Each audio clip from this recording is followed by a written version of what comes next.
कल तो भैया हमारी गाड़ी मिल जाएगी। ओए ओए फिर तो मजे ही मजे। एंड ये देखो भाई बॉर्डर क्रॉसिंग कैसे कितना सारा सामान है ली जा रही है। लो भाई पहुंच गए, यहाँ से एंट्रेंस है और अपनी गाड़ी वो पीछे कहीं पे खड़ी थी शायद से। फाइनली भाई इतने दिन बाद गाड़ी देख ली है ये रही खड़ी। तो ये जा रही है भाई शायद से ऑफिसर को बुलाने के लिए, क्योंकि चाबी हमने उन्हीं को दे रखी है और बिना उनकी परमिशन के तो ऑब्वियसली ले जा नहीं सकते भाई गाड़ी को, तो उनका वेट करते हैं। अब चलते हैं जरा इंजन। हे भगवान प्लीज धोखा नहीं देना गाड़ी।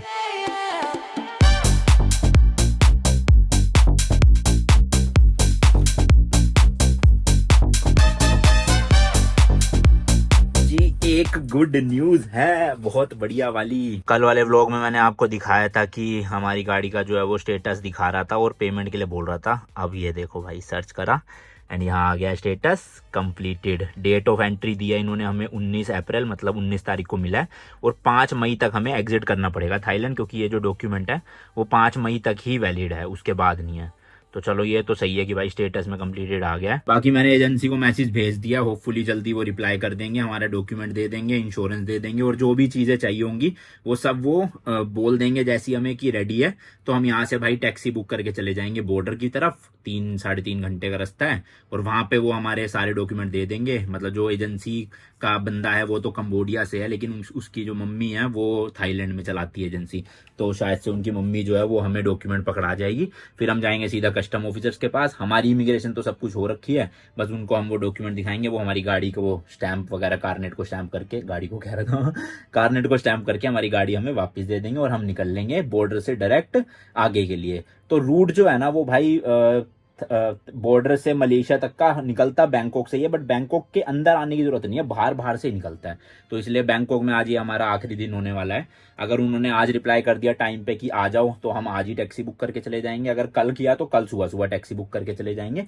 बट अब 2-3 दिन ही हमें थाईलैंड में रहना है, सीधा हम मलेशिया एंटर कर जाएंगे। बाकी एक और नया दिन, एक और नई जर्नी। आज है 19 अप्रैल 2024। मैं हूं अभी थाईलैंड की कैपिटल बैंकॉक में एंड आप देख रहे हो भाई नमस्ते ऑस्ट्रेलिया रोड ट्रिप का एक और नया एपिसोड। इस ट्रिप पे हम निकले हुए भाई इंडिया से ऑस्ट्रेलिया अपनी स्कॉर्पियन को लेके 110 दिनों के लिए, जिसमें हम 11 देश कवर करने वाले हैं एंड 25,000 किलोमीटर गाड़ी को चला के पहुंचेंगे ऑस्ट्रेलिया में। तो बहुत ही एपिक वाली रोड ट्रिप है। जैसे आपने लंदन ट्रिप को सपोर्ट दिखाया भाई, वैसे ही लाइक शेयर कमेंट सब्सक्राइब कर देना फटाफट से।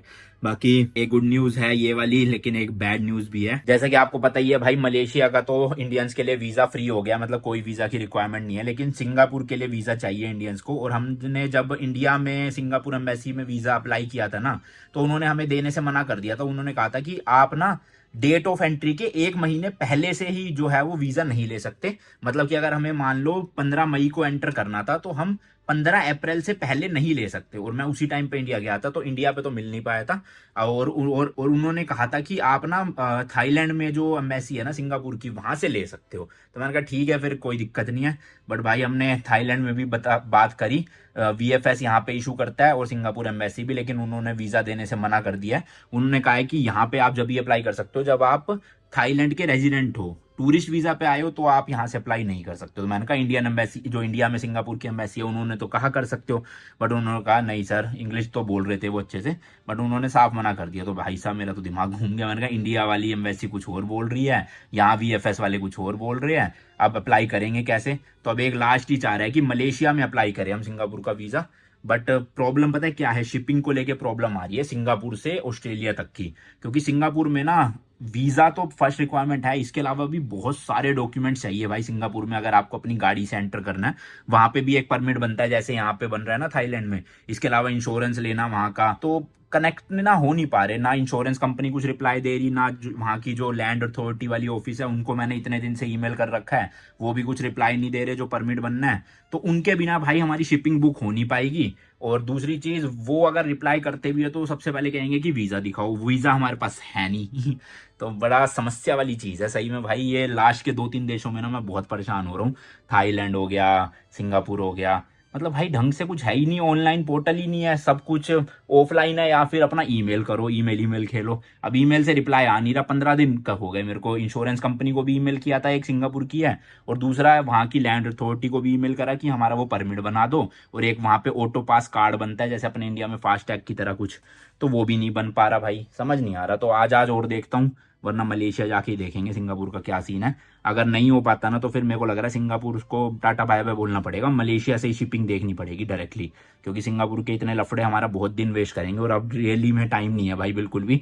मतलब मैं खुद पक गया हूँ इतनी दिन, और सीरीज भी खाम खा में लंबी जा रही है, तो बेटर है अपना सिंगापुर अगर नहीं होता स्मूथली, थोड़े हाथ पैर मारेंगे बट नहीं हो पाया तो फिर कैंसिल करेंगे सिंगापुर को, सीधा मलेशिया से इंडोनेशिया, इंडोनेशिया से वापस मलेशिया, और मलेशिया से कर देंगे अपना शिपिंग सीधा पर्थ ऑस्ट्रेलिया में। हमारी खिड़की से भाई कुछ इस तरह का व्यू आता है बैंकॉक सिटी का। मतलब मेन जो खाउसन रोड है ना वहाँ से हम काफ़ी दूर है, इस वक्त सुकुमवित वाले एरिया में है।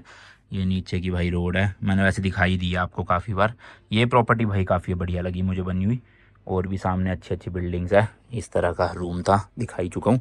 तो आज भाई ये सारा बैग वैग पैक करना है, इतना जो सामान फैला रखा है। हॉल में भी बहुत सामान फैला हुआ है, सब कुछ बैग में पैक करेंगे और रेडी रहेंगे। जैसी रिप्लाई आएगा आज या तो कल सुबह कट लेंगे अपनी स्कॉर्पियन के पास। और ये जो कपड़े धुलवाए थे ये भी भाई अभी तक तय नहीं करे, तो ये सब भी करने पड़ेंगे। मैं सोच रहा हूँ आज ना कपड़े धुलवा लेते हैं, बचे कुचे भी जो पड़े हैं। और साथ में ही 7-Eleven भी है, यहाँ से कुछ मेरे को लेना है, टूथपेस्ट वगैरह खत्म हो गई है, तो 2-3 चीज़ों की शॉपिंग भी कर लेंगे सारी, ताकि आगे आने वाले दिनों में दिक्कत ना हो। तो ये थोड़े से कपड़े हैं भाई मेरे, और 2-3 सोहन के होंगे जो सोंगकरण में ख़राब हो गए थे ना, मतलब पानी और रंग गिर गया था उस पर, तो ये धुलवा लेते हैं खाली। और भाई ये कार्ड भी काम नहीं कर रहा, सोहन अंदर से खोलेगा आवाज़ो, क्योंकि हमारा ये वैलिडिटी ख़त्म हो गई थी ना। हमने यहाँ की बुकिंग करी थी सिर्फ 18 तक की, बट फिर मैंने परसों एक्सटेंड कर दिया था 20 तारीख तक, क्योंकि मुझे पता था टाइम तो लगेगा अभी उसमें, तो इसलिए अभी ये काम नहीं कर रहा फिलहाल।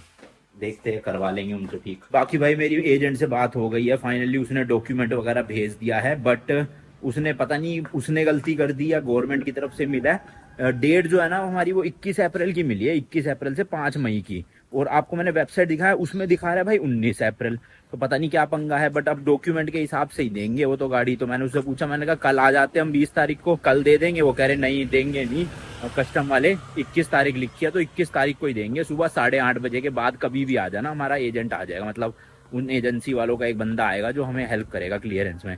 खैर अब हेल्प की तो जरूरत है नहीं, बस डॉक्यूमेंट दिखा के गाड़ी लेनी है सीधा भाई, कुछ ऐसा रॉकेट साइंस वाली चीज़ है नहीं वहाँ पे। बट स्टिल अब हम कल सुबह या आज नहीं निकल रहे, कल शाम को निकलेंगे ताकि रात तक वहाँ पहुँच जाए बॉर्डर, और परसों सुबह सुबह सारी प्रोसेस करके अपना गाड़ी लेके कट लेंगे वहाँ। तो इसलिए कल का मैं यहाँ पे होटल बुक नहीं कर रहा, कल 20 तारीख है हमारे ख़त्म हो जाएंगे, कल दोपहर को चेकआउट करेंगे 12 बजे, सामान यहीं छोड़ देंगे होटल में और कहीं पे घूम लेंगे आसपास मॉल वॉल में किसी, और फिर शाम की टैक्सी बुक करके अपना बॉर्डर। वैसे जा भी सकते दोपहर को चले जाएंगे बॉर्डर, क्योंकि कल रात के लिए तो होटल लेना ही है वहाँ पे, तो दोपहर को जाए चाहे रात को जाए उससे कोई मतलब नहीं बनता।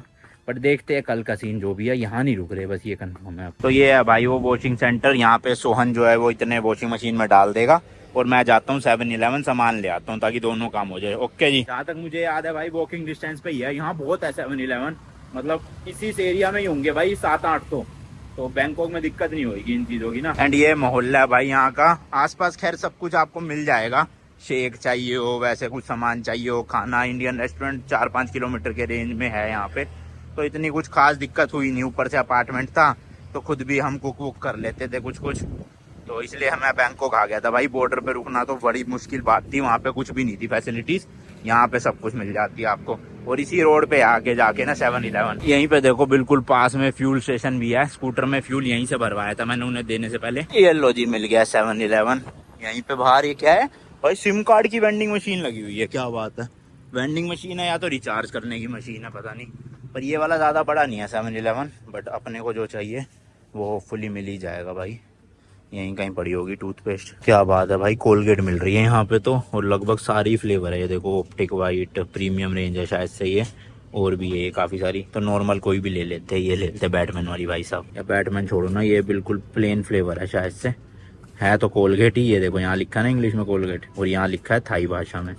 चलो ये सही है अपने को। यहाँ तो भाई हेड एंड शोल्डर, डव, ये सब भी मिल रहा है, शैम्पू बढ़िया भाई, काफ़ी चीज़ें मिल जाएगी जो हम इंडिया में यूज़ करते हैं ना वही सब। ये देखो पैंटीन भी है नीचे ये पड़ा हुआ भाई। एक जूस और ले लेते हैं भाई 13 थाई बात का, ये मिक्स फ्रूट। काफ़ी दिन हो गए जूस पिए हुए, हालांकि ये हेल्दी नहीं होते इतने, बट ठीक है टेस्ट के लिए कभी कभी पी लेना चाहिए। मतलब ज़रूरी नहीं भाई ऑब्वियसली आप भी पियो, मैं अपनी बता रहा हूँ, कहीं कहो कि अनमोल भाई ने कहा है तो हम भी पी रहे हैं, ऐसा नहीं है। एंड लेज के देखो भाई, खाओ सोई चिकन फ्लेवर भाई साहब, सीवीड फ्लेवर, एक्स्ट्रा बारबेक्यू भाई साहब, ये सब नहीं आते ना इंडिया में अलग अलग।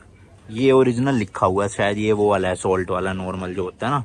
ये देखो ओरिजिनल लिखा जो। और भी है मतलब पूरा ये सारा एरिया भाई देखना लेज के चिप्स ही चिप्स है हर जगह मस्त। लेकिन यहाँ पे भाई तुरतुरे नहीं मिल रहे। तुरतुरों का जो टेस्ट है ना वो अलग ही आता है। लेज वेज में मजा नहीं है अपने को, तो तुरतुरे अच्छे लगते हैं। चलो जी चलो, सारा सामान ले लिया, अब चलते हैं वापस से। एंड ये बिल्डिंग देखो भाई कितनी मस्ती लग रही है ना, इसका एक्सटीरियर ऐसे रंग बिरंगा सा। एंड यहाँ पे एक ये सोसाइटी है द लॉज टाउन करके, वही अपने इंडिया की तरह नॉर्मल। यहाँ थाईलैंड में ना भाई मसाज सेंटर इतने ज्यादा फेमस है, आपको मतलब नॉर्मल रेजिडेंशियल एरिया जो होते हैं ना उनकी गलियों में भी इतने मिल जाएंगे। ये देखो जैसे यहाँ पर एक ही है भाई, इसी रोड पे आगे 2-3 हो रहा है, भर के है भाई मसाज सेंटर।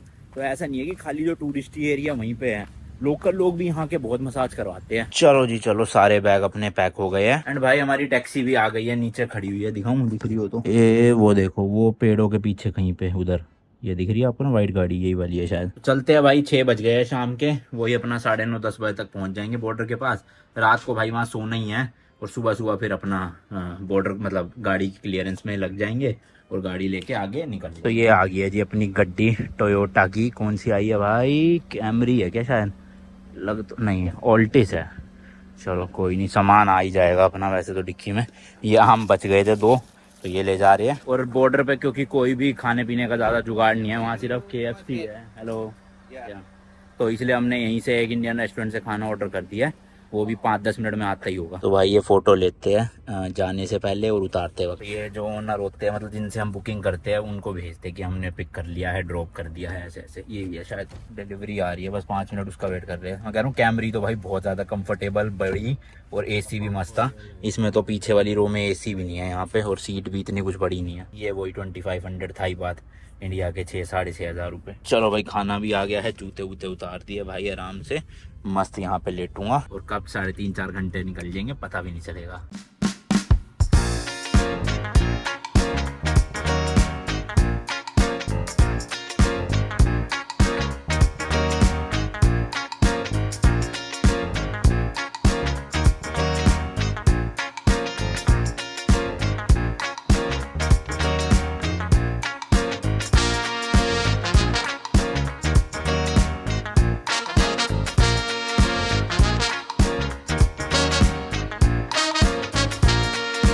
भाई लोग 60 किलोमीटर बचा हुआ है, 52 मिनट्स का रास्ता है, बट हमारे ड्राइवर जी को शायद भूख लगी है तो एक फ्यूल स्टेशन के पास में ही रोका है। यहाँ पे 7-Eleven वगैरह भी है। अब हमारा तो निकलने का मन नहीं है, मैं तो लेटा हुआ हूँ आराम से। एक तो भाई किसी और की गाड़ी में बैठने का ना वैसे ही अजीब सा फील होता है, ऊपर से ड्राइव ना करो ना तो अलग लगता है भाई, मोशन सिकनेस जैसा। तो मैं तो सो गया था अभी 1-1.5 घंटा, अब उठाऊँ बस, थोड़ी देर में जल्दी पहुंच जाएंगे। और हमारे खाने की बड़ी अच्छी सी खुशबू आ रही है, तो भूख तो लग रही है, बट होटल जाके आराम से खाएंगे, अब गाड़ी में क्या खाना फालतू। कल तो भैया हमारी गाड़ी मिल जाएगी, ओए ओए फिर तो मजे ही मजे। 10 तारीख को हमने गाड़ी छोड़ी थी और कल 21 हो जाएगी, 11 दिन हम अपनी गाड़ी से दूर रहे भाई। बड़ा अजीब सा लगता है ऐसे दूसरे देश में कि अपनी गाड़ी कहीं और खड़ी है और हम कहीं और मटक रहे हैं।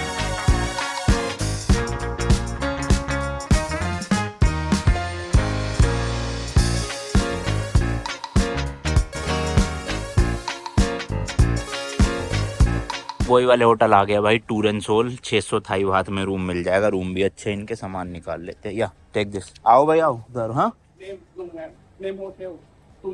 टूर एंड सोल, या आई नो चलो भाई चलो। ये भाई साहब जो अंदर थे रिसेप्शन में, इन्हें पता नहीं हम एक्चुअल में यहाँ 3री बार रुकने आ रहे हैं, क्योंकि पहले कोई और बैठे होते थे, आज कोई और है। सही में भाई इतना सामान लेके घूमना ना बहुत टेंशन की बात हो जाती है। गाड़ी में तो पड़ा रहता है ना, चिंता नहीं रहती। बट कोई नहीं, आज की दिक्कत है, कल तो अपनी होपफुली गाड़ी मिल जाएगी भाई। जो हमारी एजेंट है उन्होंने फोटो भी भेज दिया, जो हमें कल पिक करने आएगा, आपको यहाँ लगा दूंगा मैं स्क्रीन पे। तो ऐसे उस डॉक्यूमेंट है उस पूरे फोल्डर में, और नाम लिखा हुआ और गाड़ी का नंबर लिखा हुआ। तो वो हमें 8:30 बजे मिलेंगे। उन्होंने कहा आप कभी भी आ जाना, पर बंदा 8:30 बजे बॉर्डर पे मिलेगा। तो हम भी कोशिश यही करेंगे 8:30-9 बजे चले जाए, बिना चेकआउट करे, गाड़ी क्लियर करवा के यहीं पे ले आऊँगा होटल पे, और फिर लोड वोड करके तब चेकआउट करेंगे कल। ये जनाब है जी, पहले तो कोई और बैठते थे यहाँ पे, आज ये भैया है, पासपोर्ट दे दिए हैं, और ये चल के लेकर रूम में चले। इस होटल में ना वैसे तो भाई स्विमिंग पूल भी है, बट आज तक हमने यूज़ ही नहीं करा, इतनी बार आ चुके, कल भी नहीं कर पाएंगे। बाकी ये सिटिंग एरिया, यहाँ का लॉबी, वॉशरूम वगैरह बना हुआ, अच्छा होटल है, और बजट में भी है। 1500 रुपये इंडिया के पड़ता है। The next morning 10 दिन से भाई बैंकॉक में थे ना, कुछ काम तो होता नहीं था, आराम से 12-1 बजे उठते थे, बट आज सुबह सुबह जल्दी उठना पड़ गया, तो आदत नहीं थी। नींद भी बड़ी लेट आई कल रात को, तो आज रात हो नहीं पाई नींद पूरी। पर ठीक है, अब गाड़ी लेने जाना तो जल्दी जल्दी निकलना पड़ेगा। उनका मैसेज आया एजेंसी वालों का, वो लड़की है एजेंसी से कोई, वो खड़ी हुई है बिल्कुल बॉर्डर पे ही। तो कह रहे हैं पहले आप यहाँ पे आ जाओ, फिर उस लड़की के साथ हमें कस्टम ऑफिस जाना है, वहां से वो हमारी गाड़ी दिलवाएगी, गाड़ी लेके हमें जाना है चेक पॉइंट पे, और चेक पॉइंट पे वो क्लियरेंस करवा देगी, फिर उसके बाद गाड़ी हमारी, हम आ जाएंगे होटल अपना वापस, उसके बाद सो जाएंगे। मजाक कर रहा हूँ, अब नहीं सोएंगे, अब तो सीधा बस रेडी होके बैग लोड करके कट लेंगे। तो अभी नहा धो के नहीं जा रहा, जल्दी जल्दी बस मुंह धो लेता हूँ, कपड़े पहन लेता हूँ और चलते हैं भाई, क्योंकि वो वेट कर रहे हैं। सुबह सुबह बुलाया, 8:30 बज रहे, बताओ। तो जल्दी से निपटा के फिर आके रेडी होंगे अच्छे से नहा धो।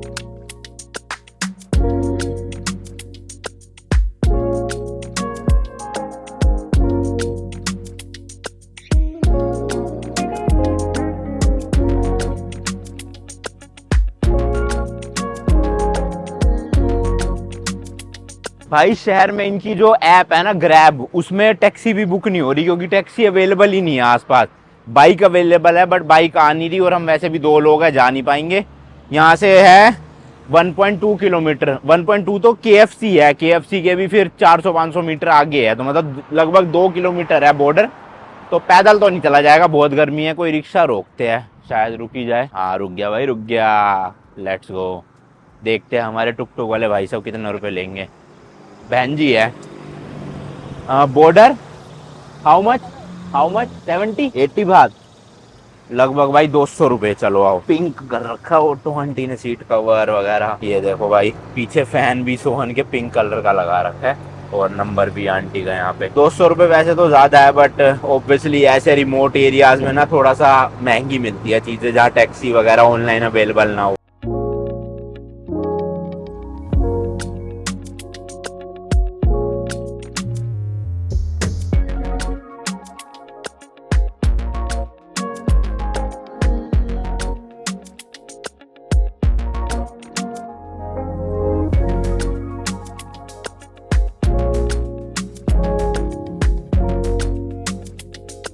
बट भाई फाइनली आज खुशी हो रही है बहुत ज्यादा कि अपनी गाड़ी मिल जाएगी इतने दिन के बाद।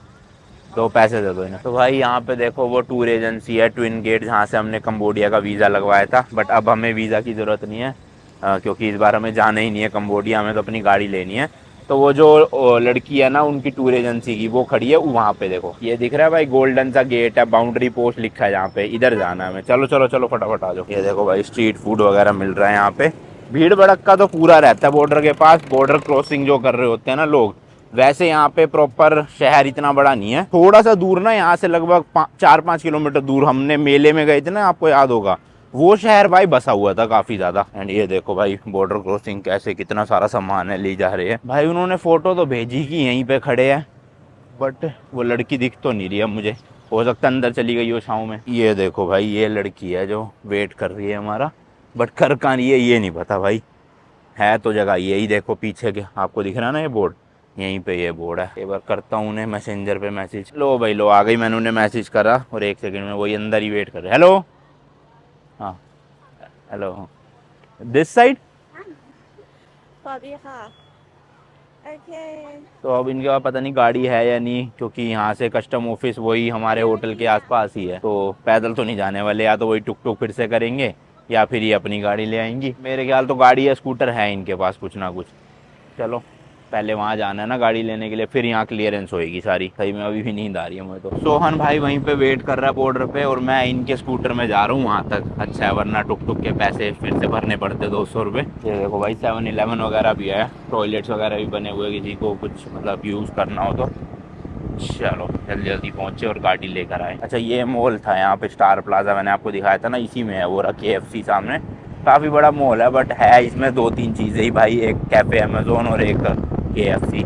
वैसे खाली पड़ा रहता है पूरा। लो भाई पहुंच गए, यहाँ से एंट्रेंस है, और अपनी गाड़ी वो पीछे कहीं पे खड़ी थी शायद से। फाइनली भाई इतने दिन बाद गाड़ी देख ली है, ये रही खड़ी। तो ये जा रही है भाई शायद से ऑफिसर को बुलाने के लिए, क्योंकि चाबी हमने उन्हीं को दे रखी है, और बिना उनकी परमिशन के तो ऑब्वियसली ले जा नहीं सकते भाई गाड़ी को, तो उनका वेट करते हैं। जैसे ही वो आएंगे फिर निकलेंगे। ये देखो भाई कितना सामान जब्त कर रखा होता है, ये पूरा वेयर हाउस भरा हुआ है जो क्लियर नहीं हुआ है कस्टम। गाड़ी हमारी ये है भाई, हो मज़ेदार। पर 10 दिन से खड़ी है और इस वक्त भी पूरी धूप हो रही है भाई, अंदर से भपक रही होगी और स्टार्ट हो जाएगी, क्योंकि बैटरी का टर्मिनल मैंने ना हटाया नहीं था इसका। वैसे तो 10-11 दिन में बैटरी ड्रेन होनी नहीं चाहिए, बट स्टिल कुछ पता नहीं होता भाई कभी। अगर बैटरी ड्रेन हो गई तो गाड़ी में ही जंप स्टार्टर पड़ा हुआ है जो चार्ज भी है, कर लेंगे जुगाड़। 5-10 मिनट एक्स्ट्रा लगेंगे बट हो जाएगा। तो भाई उन्होंने एक डॉक्यूमेंट में साइन करवाए और मेरी फ़ोटो ली गाड़ी के साथ, क्योंकि अभी तक ये गाड़ी की क्लियरेंस हुई नहीं है, तो इसलिए वो ले जाने दे रहे हैं इसी बेसिस पे कि एजेंट है साथ। तो लेट्स को भाई, अंदर तो आ गए हैं, देखे स्टार्ट हुई कि नहीं। पहले तो स्टार्ट करते हैं भाई नॉर्मल, इंजन स्टार्ट नहीं करना। हो गई भाई नॉर्मली तो स्टार्ट। अब चलते हैं ज़रा इंजन। हे भगवान प्लीज़ धोखा नहीं देना गाड़ी। हो गई भाई, पहली बारी में ही हो गई गजब। खिड़कियाँ खोल देता हूँ सारी, जितनी भी गैसेस और गर्म हवा है वो बाहर निकले पहले, और एयर सर्कुलेशन ऑफ कर देता हूँ फुल करके। Let's go. साइन इन्होंने ना उस डॉक्यूमेंट में लिया है, जब हमारी गाड़ी इन्होंने ली थी ना, तो एक डॉक्यूमेंट साइन करवाया था कि इनकी कस्टडी में हमारी गाड़ी है और हमें कोई प्रॉब्लम नहीं है उस चीज़ से। हालांकि प्रॉब्लम तो थी हमें, बट साइन तो करना पड़ता है ना भाई, रूल्स है जिस देश के। तो उसी डॉक्यूमेंट में वापस इन्होंने साइन करवाया कि इन्होंने हमारी गाड़ी वापस सही सलामत दे दी है। तो ठीक है, बाकी कुछ हुआ तो नहीं है गाड़ी को, ना बाहर से ना अंदर से। और बाकी ये जो रूल है ना भाई डॉक्यूमेंट वाला, ये हर कंट्री के लिए है, क्योंकि अभी एक जर्मनी के भाई साहब थे और उन जर्मनी के भाई साहब की बाइक भी जो है वो रोक के रखी थी इन्होंने, 14 दिन हो गए थे ऑलरेडी। तो वही सोंकरन से पहले आए होंगे ना, वो इसी चक्कर में अभी ऑफिसर पीछे जा रहे हैं। 4-5 ऑफिसर आए भाई गाड़ी में मस्त एकदम, और अपना चाबी वाबी दी मेरी, और अब वो जर्मनी वाले भाई साहब की चाबी देने गए हुए हैं। तो रूल तो सबके लिए, बट एज एन इंडियन यहाँ पे थोड़ी सी प्रॉब्लम होती है आपको। मतलब जब वो देखते हैं ना कि इंडियन पासपोर्ट है, तो जो नॉर्मल इमिग्रेशन की लाइन होती है ना, उससे निकाल के भाई अलग से कमरे में ले जाते हैं। क्योंकि हमने जब लाओस वाली साइड से एंटर किया था तब भी यही एक्सपीरियंस था हमारा, और जब कंबोडिया गए तो कंबोडिया इमिग्रेशन पे भी यही एक्सपीरियंस था कि भाई इंडियन, पहले हम लाइन में लगे रहे और फिर इंडियन पासपोर्ट देखते ही ऐसे निकाल दिया लाइन से, अलग से आओ भाई, जैसे प्रॉपर इंटरव्यू ले रहे हो हमारा। और ठीक है, हम जेन्युइन केस थे तो हमें जाने दिया। थोड़ी 30-40 मिनट वेस्ट जरूर हुए, बट ऐसे फंसता नहीं है बंदा। मतलब कुछ गलती करने आए हो तो फंस ही जाओगे, बट हम तो नॉर्मल ट्रैवलर है भाई, तो हमें क्या दिक्कत है। तो भाई ये जा रही है सामने वो जर्मनी वाले भाई साहब की बाइक, BMW है। यहाँ तक मुझे लग रहा है 850 है शायद से, क्योंकि 1250 वाली इतनी बड़ी फील नहीं आ रही। मैंने ओन करी हुई है 1250 GS से, या होगी भी तो 1250 नॉर्मल वाली होगी, GS वाली, GSA नहीं होगी। और वो सामने आप देख रहे हो मित्सुबिशी का जो पिकअप ट्रक जा रहा है, ये भाई कस्टम ऑफिसर ही है, इन्हीं को ही हमें फॉलो करना है। ये हमें बॉर्डर तक लेकर जाएंगे कि हम भाग ना जाए भाई। देख रहे हो प्रिकॉशंस तो खैर पूरे लिए जा रहे हैं, पर ठीक है, इनकी बात भी हम क्या करें, रूल है, इनको भी फॉलो करना है। कल को कुछ भी गलत होता है तो नाम तो ऑफिसर्स पे ही आएगा ना, तुमने जाने कैसे दिया। तो इसलिए भाई गाड़ी वाले भाई जल्दी जाओ, वो समझेंगे मैं वगैरह हूँ। अब होपफुली टाइम लगना नहीं चाहिए, जल्दी जल्दी क्लियरेंस हो जाएगी। ऑलमोस्ट सब कुछ हो ही रखा है, कारनेट पे स्टैम्प वगैरह मारेंगे और फिर मैं डॉक्यूमेंट दिखाता हूँ आपको, जो परमिट बना ना वो कैसा दिखता है भाई, क्योंकि उसी डॉक्यूमेंट की वजह से तो इतने दिन के लफड़े हुए हैं सारे के सारे। और ये मित्सुबिशी वाली गाड़ी वही है भाई जो हमें होटल तक छोड़ने गई थी ना उस रात को। जब हमारी गाड़ी इन्होंने रखी थी तो हम पैदल इतने बैग लेके कहाँ जाते। तो ये भाई साहब अच्छे थे, ऑफिसर जो थे, ये छोड़ने गए हमको होटल तक प्रॉपर। तो मैंने बताया ना भाई, ऑफिसर सुपर नाइस है, एकदम मस्त। बट वो ये रूल थोड़े से अजीब है। जब एशियन कंट्रीज है भाई तो जाने दो ना, कहीं भी इतना दिक्कत नहीं। यूरोप में देखो कितनी ऐसी एकता है कि एक कंट्री से दूसरी कंट्री बॉर्डर तक नहीं है। चलो आप बॉर्डर रख रहे हो कोई नहीं, बट गाड़ी को लेके तो इतने लफड़े मत करो, ये डॉक्यूमेंट दो वो डॉक्यूमेंट दो, क्या करें। बस भाई पहुंच ही गए हैं वो रहा सामने बॉर्डर, लेट्स गो जी।